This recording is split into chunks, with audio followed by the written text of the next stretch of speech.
You know, the last time the United States was at war with either Mexico or Canada was, well, it was a long time ago. But when these muscle men from these three countries got together in L.A. to fight for their pro cards, they weren't there just to talk hockey and margaritas. John Kobick fills us in on the North American Championship. Many people feel that the USA and Nationals are the toughest amateur events in bodybuilding. What they seem to forget is that other pro qualifier, the IFBB North American Championships. Not only does this event attract America's best amateurs, but an impressive delegation of Canadian and Mexican muscle athletes as well, all intent on turning pro.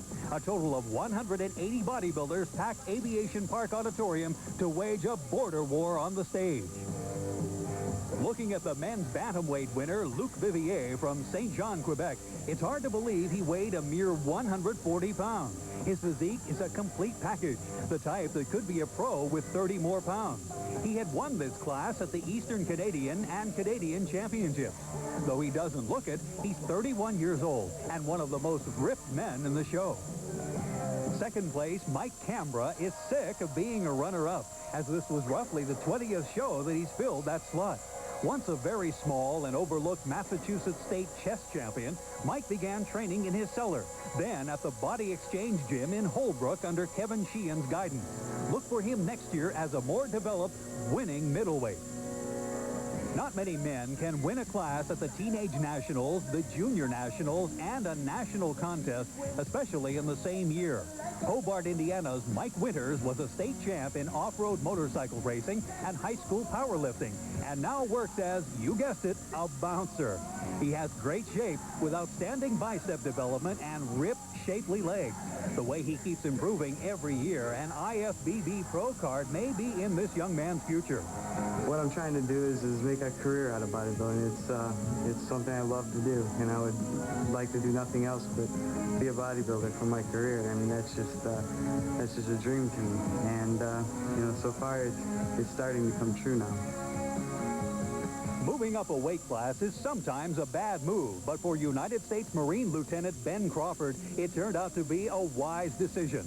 Though he had won the lightweight classes at the 1990 Armed Forces and California Championships, he felt he was too tall at 5'7" to compete nationally in a class dominated by shorter, thicker men. He has only been training as a bodybuilder for 4 years, though in college he lettered in 4 sports.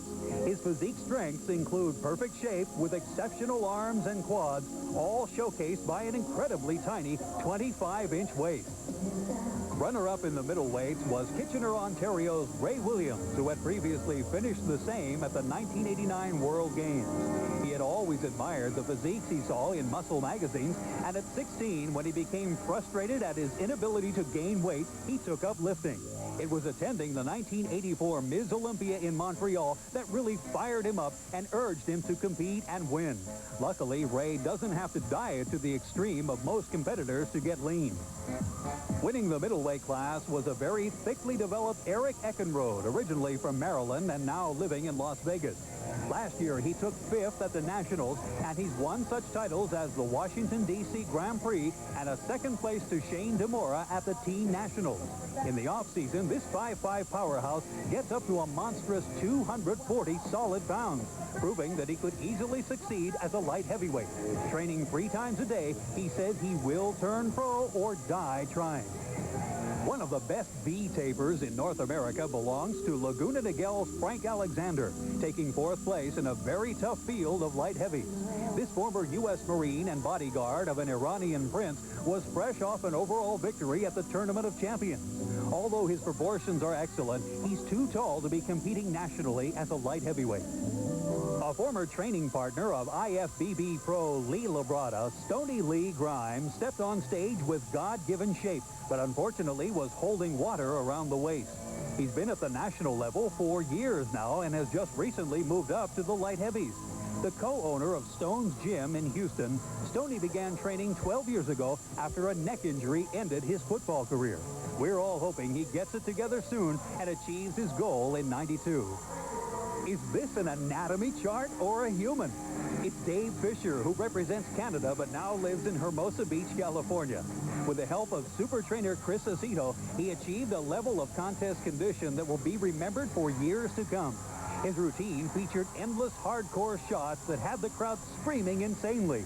And had the contest been judged by an applause meter, Dave would have won hands down. His training program is deceivingly simple. In the off-season, it's heavy weights and heavy food, while pre-contest is heavy weights and no food. This year was tougher. I died getting ready for this one because I had to make light heavyweight, and I had to drop my calories a lot to get into the weight class. So it hurt pretty bad. It was a tough one, real tough. John Simmons, a police officer from the tough town of Detroit, appeared on stage with unbeatable shape to capture the light heavyweight class. He started training 8 years ago just to see how he would do, and last year he won the light heavy class at the NPC Junior USA. A former star athlete in football and wrestling, Jake, as he's nicknamed, is working on his degree to become a registered nurse. The 1991 NPC LA winner, Greg Reed, had a lot of confidence and support going into this show. At one point in his 7-year career in the Marine Corps, he was talked into entering a bodybuilding competition. His loss there inspired him to improve, which he has obviously done. Considered one of the best personal trainers in Orange County, Greg takes pride in his Christian beliefs and tries to reach people through bodybuilding. A great deal of controversy surrounded second-place finisher Canadian Paul Dillett. Few had heard of this gigantic ex-pro football player from Montreal. Mike Christian and nutrition expert Neil Spruce helped him carve his 300-pound frame into a ripped competition physique, complete with 23-inch arms. More legs will finish this 6'2" diamond in the rough.